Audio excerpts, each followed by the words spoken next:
Assalamualaikum dan selamat sejahtera. Hari ini kumpulan saya yang terdiri daripada saya, Siti Hajar dan Siti Nur Alia Atirah akan mengemukakan 4 aspek keterampilan berbahasa yang telah kami kaji dan juga 2 semasa yang telah kami lakukan. Baiklah, yang pertama, kemahiran membaca. Kemahiran membaca adalah kebolehan membunyikan huruf berdasarkan tulisan, melihat dan memahami bunyi serta maksud perkataan yang dibaca. Membaca ini merupakan satu keterampilan dalam memahami. Membaca juga dapat membantu kita mengembangkan lagi bahagian-bahagian berbahasa seperti kosakata, ejaan, struktur bahasa atau kalimat dan juga penulisan. Seterusnya, tujuan kita mempelajari ataupun menguasai kemahiran membaca ini adalah tujuan utama dari membaca ialah menemukan makna dari bacaan. Hal ini berarti membaca bukan sekadar mengaji huruf dan tulisan tetapi juga memahami apa yang dibaca. Dengan begitu, pemahaman terhadap sumber bacaan merupakan inti dari keterampilan membaca ini. Membaca ini merupakan satu kemahiran yang sangat penting dalam proses pengajaran dan pembelajaran. Ia diajar dan diterapkan secara berkesan dan mempunyai hubungan dengan kemahiran-kemahiran lain seperti kemahiran mendengar, bertutur dan juga menulis. Proses membaca ada dua. Yang pertama, menterjemahkan lambang bertulis atau bercetak kepada bunyi bahasa. Yang kedua, mendapatkan maklumat atau makna dari bunyi-bunyi bahasa yang disuarakan itu. Proses membaca ini bermatlamatkan kefahaman, melibatkan proses mental yang kompleks iaitu merangkumi proses pengecaman perkataan, memilih makna yang sesuai, menghubungkan idea dengan pengetahuan ataupun pengalaman yang sedia ada, menyusun idea, membuat generasi dan akhir sekali proses membuat penilaian. Membaca secara berkesan. Terdapat tiga teknik ataupun 3 cara untuk kita menjadi seorang pembaca yang berkesan. Yang pertama, teknik membaca PQRST. P terdiri kepada preview, Q question, R read, S self recitation dan T untuk test. Bagi preview iaitu kita membuat tinjauan pada tajuk-tajuk utama bagi keseluruhan buku ataupun bab tertentu dengan memberikan tumpuan kepada tajuk-tajuk besar ataupun kecil padanya. Tujuan utama proses meninjau ni adalah untuk kita mendapatkan gambaran keseluruhan tentang isi penting pada buku ataupun bab-bab dalam buku itu. Q question iaitu soal diri kita dengan menjadikan tajuk besar dan kecil dalam bab itu sebagai soalan. Misalnya, tajuk bagi section ini ialah meningkatkan mutu pembacaan. Jadi bentuk soalan yang boleh kita buat ialah bagaimana saya dapat meningkatkan mutu pembacaan saya? Untuk R, read. Baca satu section ke satu section untuk mencari jawapan kepada soalan yang telah kita bentuk itu. Sambil membaca bahan-bahan bacaan, kita perlu berikan tumpuan ataupun perhatian untuk mendapatkan jawapan bagi soalan yang telah kita timbulkan itu. S, self-recitation, menyebutkan diri iaitu satu proses di mana kita mencuba ingat fakta-fakta utama ataupun bab dalam bahan bacaan yang telah kita baca. Dan akhir sekali, test. Uji diri sendiri setelah habis membaca keseluruhan bab. Fikirkan betapa banyakkah idea-idea daripada bab yang baru kita baca itu dapat kita ingati. Yang kedua adalah fokuskan kepada isu atau tajuk yang dibaca. Semasa membaca, kita berikan tumpuan sepenuhnya dan perhatian sepenuhnya dan fikirkan kita kepada topik yang sedang kita baca. Yang ketiga, fahami dahulu baru hafal. Tumpukan perhatian kepada memahami dan mendapat idea-idea atau fakta utama daripada bahan bacaan kita. Yang penting kita faham apa yang kita baca. Apabila kita faham apa yang kita baca, kita lebih mudah mengingati fakta-fakta ataupun isu-isu utama dalam bahan bacaan kita. Menghafal tanpa memahami akan menyebabkan diri kita lagi lebih cepat bosan belajar. Seterusnya saya serahkan kepada rakan sebelah saya untuk meneruskan perbincangan ini. Baiklah, terima kasih saudari Nurul Amni. Aspek keterampilan berbahasa yang seterusnya iaitu kemahiran bertutur. Bertutur merupakan kegiatan melafazkan bunyi yang dilahirkan daripada alat artikulator manusia. Kemahiran ini membolehkan seseorang menyampaikan maklumat dengan betul dan berkesan. Kemahiran ini mempunyai hubungan dengan operasi mental kerana ia merupakan penginterpretasian ujaran atau secara ringkas, kemahiran bertutur ini merujuk kepada keupayaan murid-murid menyampaikan maklumat, pendapat, perasaan serta idea yang kritis dan kreatif secara lisan dengan sebutan dan intonasi yang betul secara sopan. Ia merupakan kemahiran paling asas yang penting dalam kemahiran berbahasa. Seterusnya, baiklah, aspek pertuturan. Aspek pertuturan ini terbahagi kepada dua, iaitu verbal dan bukan verbal. Aspek yang pertama iaitu sebutan.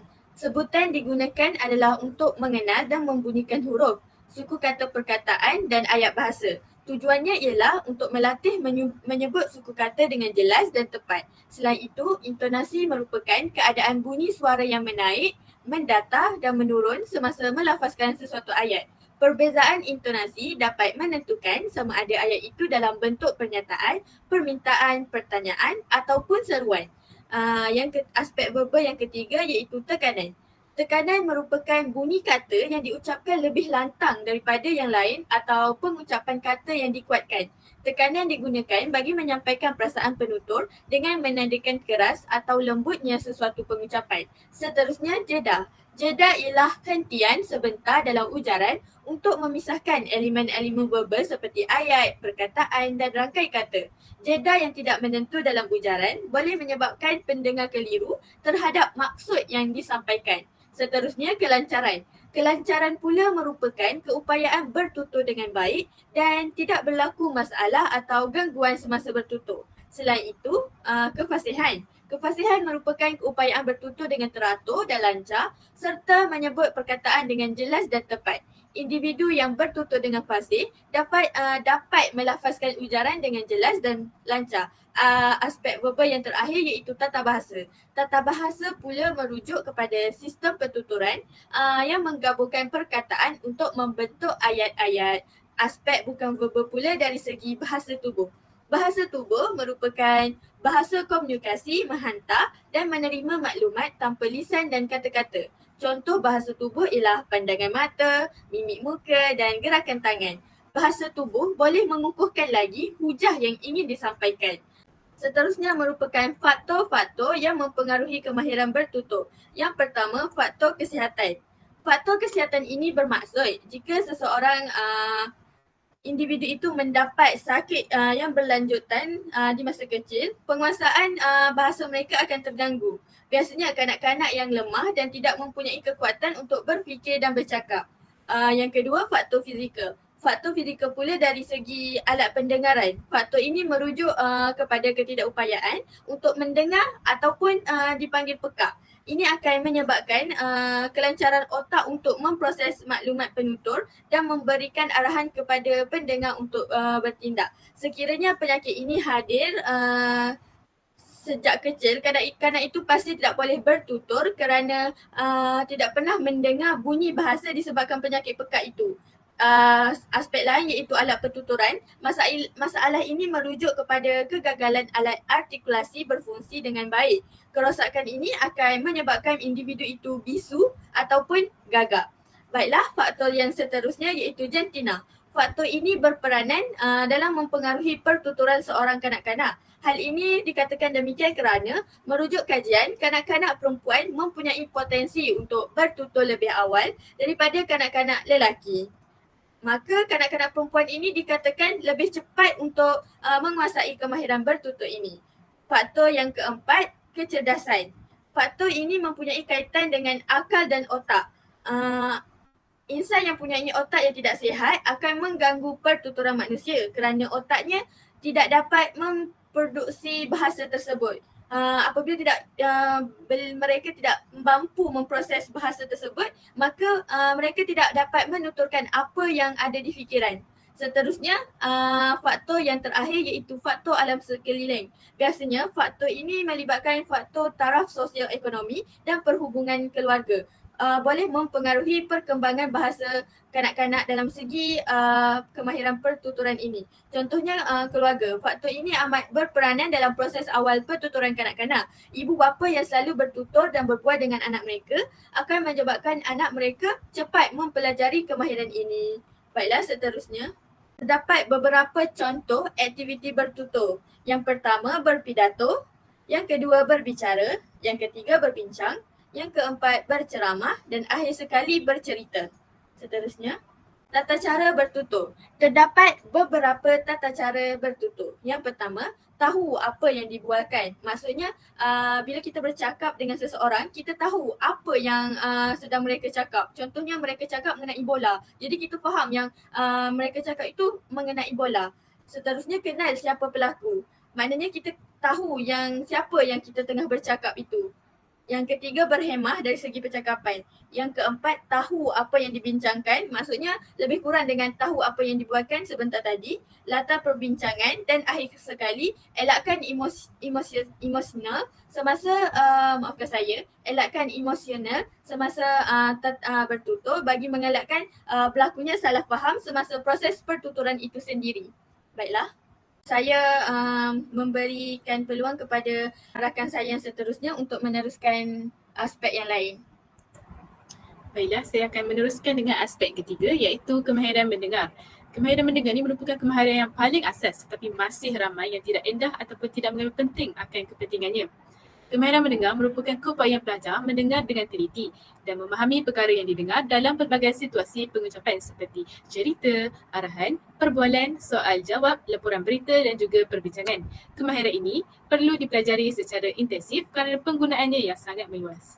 Tujuan kita mempelajari ataupun menguasai kemahiran mendengar, yang pertama untuk mendapatkan informasi, yang kedua membentuk hubungan, yang ketiga mempengaruhi orang lain, yang keempat menghiburkan hati dan juga yang terakhir membentuk pemikiran kritis. Proses-proses mendengar, yang pertama mendengar deretan bunyi bahasa, yang kedua memahami bunyi, yang ketiga menguasai makna dan akhir sekali bertindak terhadap bunyi. Mendengar secara berkesan, yang pertama ialah mendengar secara empati dan objektif. Pendengar mampu memahami perasaan orang yang menyampaikan mesej sama ada emosi positif ataupun negatif. Mendengar secara empati melibatkan kombinasi panca indera seperti telinga, mata dan juga hati. Yang kedua, mendengar secara kritikal dan non-judgemental. Mendengar secara kritikal ini, pendengar mampu untuk menilai sesuatu fakta yang disampaikan oleh pembicara. Non-judgemental pula, pendengar ini mampu memberikan masa mendengar penjelasan dari awal hingga akhir. Lalu pendengar akan memberi respon dan membuat penilaian setelah penyampai memberi penjelasan. Dan mendengar secara berkesan yang terakhir adalah mendengar secara cetek dan mendalam. Mendengar secara cetek ialah pendengar hanya mendengar maklumat-maklumat asas yang disampaikan oleh pembicara. Mendengar secara mendalam pula ialah pendengar menerima maklumat yang cukup supaya dapat memberi pandangan mesej yang disampaikan oleh pembicara. Baiklah, saya akan menyampaikan pembincangan kita kepada rakan seterusnya. Baiklah, terima kasih diucapkan kepada saudari Nurul Amni dan juga Ali Atirah. Baiklah, saya akan teruskan dengan aspek seterusnya iaitu kemahiran menulis. Kemahiran menulis ni merupakan kebolehan seseorang itu mengatur huruf menjadi kata yang bermakna, menyusun kata menjadi ayat yang gramatis dan mengarang ayat menjadi wacana yang berwibawa. Kemahiran menulis ini bermula sebagai kemahiran yang bersifat mekanis di mana seseorang individu itu berupaya untuk menyusun huruf, kata dan ayat dengan baik. Seterusnya, ia berkembang menjadi kemahiran yang bersifat mentalis di mana seseorang individu itu berkebolehan untuk menyusun idea menjadi sebuah wacana yang sempurna. Kemahiran menulis ini menyerapkan elemen bahasa yang diujarkan oleh pena, yakni pen ataupun sebarang alat tulisan dan bukan daripada alat artikulator iaitu alat yang kita gunakan untuk pertuturan seperti lidah, bibir, tekak dan seumpamanya. Selain itu, kemahiran menulis juga mampu untuk menjangkau khalayak yang tidak terbatas kerana semua individu boleh memiliki ataupun membeli mana-mana buku di kedai buku untuk dijadikan sebagai rujukan atau sekadar mengira latar belakang keluarga. Seterusnya, saya akan teruskan kepada tujuan menulis. Tujuan menulis adalah untuk memberitahu, mendidik, memujuk, menghibur, tuntutan ilmu dan meluahkan perasaan. Menurut pandangan tokoh Abidin 2009, tujuan menulis adalah untuk menjadikan pembaca itu untuk berfikir dan menakul. Seterusnya, membuat pembaca mengetahui tentang apa yang dilaporkan dan buat pembaca mempunyai pendapat ataupun tanggapan mereka sendiri. Bukan itu sahaja, malah tujuan menulis juga dijadikan supaya pembaca dapat memahami dan terpengaruh dengan isi kandungan berkaitan isi penulisan yang ditulis oleh penulis. Dan ia akan memberikan implikasi seperti perasaan menggembirakan pembaca apabila mereka menghayati nilai-nilai yang dikemukakan seperti nilai kebenaran, nilai keagamaan, nilai pendidikan, nilai sosial, nilai moral, nilai kemanusiaan dan juga nilai estetika. Seterusnya adalah persiapan menulis melalui aspek fizikal di mana tubuh badan kita perlulah sihat tubuh badan yang mana yang pertama mestilah mempunyai mood yang baik, yang mampu untuk berfikiran secara rasional dan tidak emosional ataupun tertekan. Hal ini demikian kerana tindakan tersebut dapat mempengaruhi hasil karya ataupun penulisan yang kita lakukan. Oleh itu, elakkan untuk menulis ataupun menghasilkan sesebuah karya dalam keadaan emosi yang tidak stabil seperti dalam keadaan marah, sedih, kecewa dan sebagainya. Yang kedua ialah internet, di mana seseorang penulis perlulah mempunyai idea terlebih dahulu dan mampu untuk mengolah idea tersebut untuk membentuk sebuah hasil karya yang kreatif dan inovatif serta mampu untuk dijadikan rujukan atau panduan untuk semua.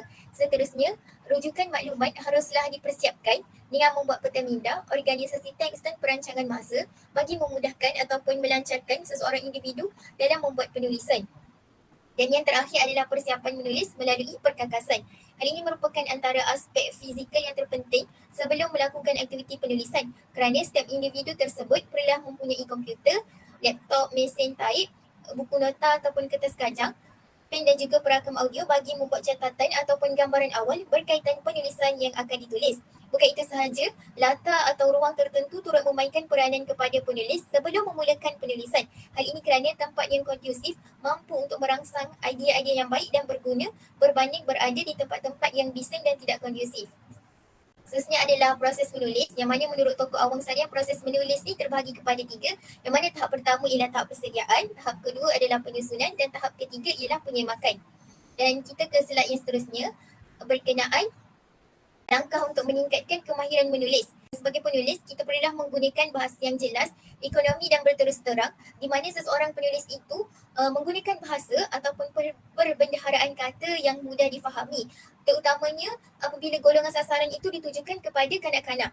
Yang kedua, pengarang ataupun penulis perlu mengelakkan daripada menggunakan frasa dan istilah teknikal yang sukar untuk difahami. Selain itu, bagi meningkatkan kemahiran menulis, ialah penulis menggunakan bahasa yang positif dan baik yang bertujuan untuk memberikan nilai dan pandangan positif kepada pembaca, malah sekaligus dapat memartabatkan bahasa Melayu itu sendiri. Dan yang terakhir adalah menggunakan ayat aktif dalam penghasilan karya bagi membentuk sebuah karya yang baik dan sistematik. Sekian sahaja perbincangan daripada kumpulan kami berkenaan aspek keterampilan berbahasa dan kita akan teruskan dengan simulasi pengucapan awam. Baiklah, kami akan melakukan 2 simulasi yang mengandungi aspek-aspek keterampilan berbahasa.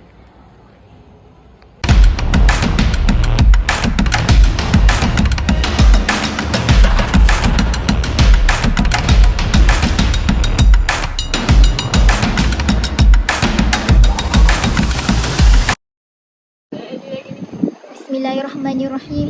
Assalamualaikum warahmatullahi wabarakatuh dan salam sejahtera. Yang berusaha Guru Besar Tuan Haji Yahya bin Osman yang dihormati Barisan Kepimpinan Pentadbir Sekolah, Encik Muhammad Amin bin Hamzah selaku penolong kanan pentadbiran, Encik Badrul Hisham bin Jaafar selaku penolong kanan hal ehwal murid, Puan Subaidah binti Osman selaku penolong kanan kokurikulum. Yang dikasihi lagi disayangi rakan-rakan guru, seterusnya murid-murid yang dikasihi sekalian. Alhamdulillah, setinggi-tinggi kesyukuran kita panjatkan kehadrat ilahi kerana dengan izin dan inayahnya maka dapat kita berhimpun dan berkumpul pada pagi yang indah ini. Untuk memberkati perhimpunan kita pada pagi ini, saya mempersilakan saudara Aiman Arif untuk melafazkan bacaan doa. Majlis mengucapkan terima kasih kepada saudara Aiman Arif atas bacaan doa sebentar tadi. Majlis diteruskan lagi dengan nyanyian lagu negaraku dan lagu sekolah. Semua guru dan murid diminta untuk berdiri tegak dan bersedia bagi menyanyi bersama dengan iringan muzik. Selepas itu, bacaan Iqra akan diketuai oleh Ketua Pelajar oleh saudara Faisal. Terima kasih kepada guru-guru dan para pelajar atas nyanyian dan Iqra yang dilafazkan sebentar tadi. Semua guru dan pelajar dipersilakan untuk duduk. Seterusnya, saya mempersilakan Puan Fatimah Az-Zahra untuk memberikan laporan bertugas mingguan. Terima kasih kepada Puan Fatimah Az-Zahra atas laporan yang disampaikan sebentar tadi. Seterusnya, saya mempersilakan Tuan Pengetua untuk menyampaikan ucapan. Saya bagi pihak majlis merakamkan ribuan terima kasih atas ucapan yang disampaikan oleh Tuan Pengetua. Semoga segala nasihat, teguran, amanat itu dapat kita jadikan panduan untuk merealisasikan kecemerlangan sekolah kita pada masa akan datang. Perhimpunan kita sampai di penghujungnya. Sebelum bersurai, ada beberapa pengumuman yang ingin saya sampaikan. Guru bertugas pada minggu ini ialah Puan Alia Atirah, Puan Nurul Amni dan Puan Siti Sarah. Sekiranya ada sebarang masalah, pelajar bolehlah berjumpa dengan guru-guru berkenaan. Sampai di sini sahaja perhimpunan kita. Saya merakamkan ucapan jutaan terima kasih kepada Tuan Pengetua, semua penolong kanan, guru kanan mata pelajaran, guru-guru cemerlang dan guru-guru yang hadir dalam perhimpunan kita pada hari ini. Kita akhiri perhimpunan ini dengan membaca tasbih kafarah dan juga surah Al-Asr. Bismillahirrahmanirrahim. Subhanakallah wa bihamdika asyhadu an la ilaha illa anta astaghfiruka wa atubu ilaik. Bismillahirrahmanirrahim. Wal 'asri innal insana lafi khusr illa alladhina amanu wa 'amilus solihat wa tawassaw bil haqqi wa tawassaw bis sabr. Guru-guru dan para pelajar boleh bersurai. Assalamualaikum saudari, apa khabar? Waalaikumsalam. Alhamdulillah, saya sihat sahaja. Saya Nurul Amni dari Berita Sekolah ingin menyemramah saudari kerana saudari telah dinobatkan sebagai seorang tokoh pelajar pada tahun ini. Oh, boleh saja. Apa salahnya? Pertama kali saya ingin ucapkan tahniah kerana telah dinobatkan sebagai seorang tokoh murid ataupun tokoh pelajar untuk sekolah kita pada tahun 2023. Soalan saya yang pertama, bolehkah saudari ceritakan sedikit tentang latar belakang diri saudari? Baiklah, nama diberi Siti Nur Alia Atirah binti Cik Mahamud. Saya mempunyai 8 orang adik-beradik, iaitu 4 perempuan dan 4 lelaki. Saya berasal dari Bacok, Kelantan. Hobi saya bermain badminton pada setiap petang. Saya sebagai anak bongsu bertanggungjawab terhadap keluarga kerana saya merupakan satu-satunya harapan keluarga. Oleh itu, saya haruslah belajar bersungguh-sungguh dan mencapai cita-cita saya. Terima kasih. Soalan saya seterusnya, apakah perasaan saudari setelah dinobatkan sebagai seorang tokoh pelajar bagi tahun 2023? Perasaan saya mestilah sangat gembira dan bersyukur kerana telah dinobatkan anugerah ini. Saya telah berkongsi dengan keluarga saya dan mereka memuji dan berbangga dengan pencapaian saya ini. Malah guru-guru di sekolah juga setiap kali berjumpa saya, mereka mengucapkan tahniah kerana saya telah dinobatkan sebagai tokoh pelajar ini.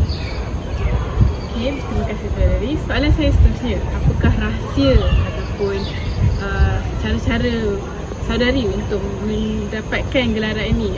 Apakah kecemerlangan ini menjadikan saudari seorang tokoh murid? Sebenarnya sesiapa pun boleh menjadi tokoh murid. Sesiapa pun boleh jadi cemerlang asalkan ada usaha dan tawakal kepada Allah Subhanahu Wa Taala.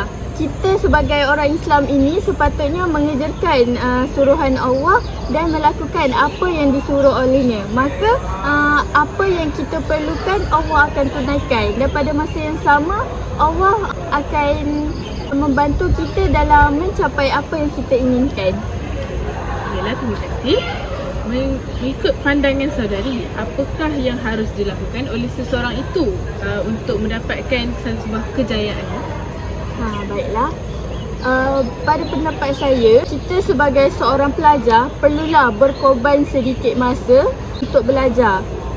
Kita perlu menghiraukan perkara-perkara yang membuang masa seperti bermain telefon bimbit, menonton televisyen, bermain gadget dan sebagainya. Kita boleh bermain semua benda tu, tetapi haruslah berpada-pada. Kita sepatutnya memfokuskan diri kita kepada pembelajaran kerana ianya merupakan satu keutamaan dalam kehidupan kita. Kerana tiadanya ilmu, maka tiadalah pengetahuan. Untuk berjaya kita memerlukan pengetahuan yang tinggi. Maka dengan adanya pengetahuan yang tinggi, kita boleh menjadi insan yang berguna bukan sahaja kepada keluarga, malah kepada masyarakat serta negara. Okeylah, soalan saya yang terakhir. Saudari, apakah harapan atau ambisi saudari untuk masa hadapan diri? Saya berharap fokuskan diri saya ke arah pembelajaran demi meningkatkan lagi kualiti pengetahuan dalam diri saya. Saya akan memfokuskan diri saya dalam pembelajaran dan mengelakkan daripada melakukan aktiviti-aktiviti yang tidak berfaedah. Saya akan lebih cenderung untuk melakukan aktiviti yang berbentuk pengetahuan seperti bermain game yang adanya memerlukan kita untuk berfikir dan sebagainya. Dengan melakukan demikian, saya dapat mengembangkan lagi tahap pemikiran saya. Okey, terima kasih saudari kerana sudi diwawancarakan. Semoga saudari terus berjaya dan cemerlang serta dapat mencapai apa yang diinginkan.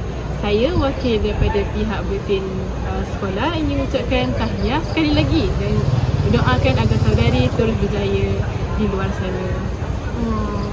Sama-sama, semoga kita berjumpa lagi. Baiklah, berdasarkan dua simulasi yang telah kami lakukan, di sini saya akan menerangkan serba sedikit tentang apa itu pengucapan awam. Pengucapan awam didefinisikan sebagai suatu interaksi penghantaran mesej di antara seorang pengucap dan sekumpulan pendengar. Pengucap awam melibatkan penghantaran mesej dalam bentuk lisan dan juga bukan lisan. Antara contoh pengucapan awam selain temu ramah dan ucapan pengacara majlis yang telah kami lakukan ialah pidato, forum dan sebagainya. Itu sahaja dari saya. Pembincangan ini akan diteruskan oleh rakan sekumpulan saya yang lain. Seterusnya adalah berkenaan proses 4M dalam pengucapan awam. Proses 4M ni, M yang pertama ialah memahami, di mana seseorang itu perlulah memahami maksud daripada ucapan ataupun teks yang dituturkan. M yang kedua mewakili menghayati, yang mana kita perlulah menghayati apa yang kita ketengahkan sewaktu melakukan pengucapan awam supaya pengucapan awam tersebut dapat dirasai oleh para pendengar. M yang ketiga pula ialah menghafal. Ianya bergantung kepada jenis pengucapan awam yang kita lakukan. Contohnya berpidato, berforum dan ucapan rasmi. Manakala pengucapan awam seperti pengacaraan majlis tidak memerlukan teknik untuk menghafal. Dan M yang terakhir ialah melafazkan, yang mana individu yang bertindak sebagai orang yang berucap perlulah melafazkan kata ataupun bahasa-bahasa yang baik serta sopan. Seterusnya adalah struktur asas teks ucapan, yang mana dalam teks ucapan tersebut perlulah mengandungi pembuka kata, sistem panggilan, makluman pengenalan majlis, menyatakan tajuk ataupun tema tentang majlis tersebut dan mengemukakan idea ataupun isi, dan haruslah mempunyai penutup. Baiklah, terima kasih saudari Nur Amni dan Siti Hajar. Baiklah, seterusnya saya akan mengulas tentang kecekapan berbahasa dalam ucapan. Yang pertama, menggunakan bahasa yang sopan dan berhemah. Maksudnya tiada penggunaan kata-kata yang kesat dan boleh menyinggung perasaan orang lain. Seterusnya, pemilihan kata yang jelas dan tepat. Pemilihan kata yang jelas dan tepat ini boleh dimaksudkan sebagai pemilihan kata yang memberi pemahaman yang betul kepada orang yang mendengar. Pemilihan kata ini seperti pemilihan kata tata bahasa yang tepat supaya apa yang didengar oleh pendengar itu lebih mudah untuk difahami. Seterusnya, fasih berbahasa. Fasih berbahasa ini seperti apa yang kita ucapkan atau ujarkan itu tidak berbelit-belit ataupun tidak tersekat-sekat. Akhir sekali, penggunaan pantun, peribahasa dan lain-lain untuk menyedapkan lagi sesuatu ucapan. Saya rasa setakat itu sahaja perbincangan kami pada hari ini. Yang baik itu datang daripada Allah Subhanahu Wa Taala dan yang buruk itu daripada kelemahan diri kami sendiri.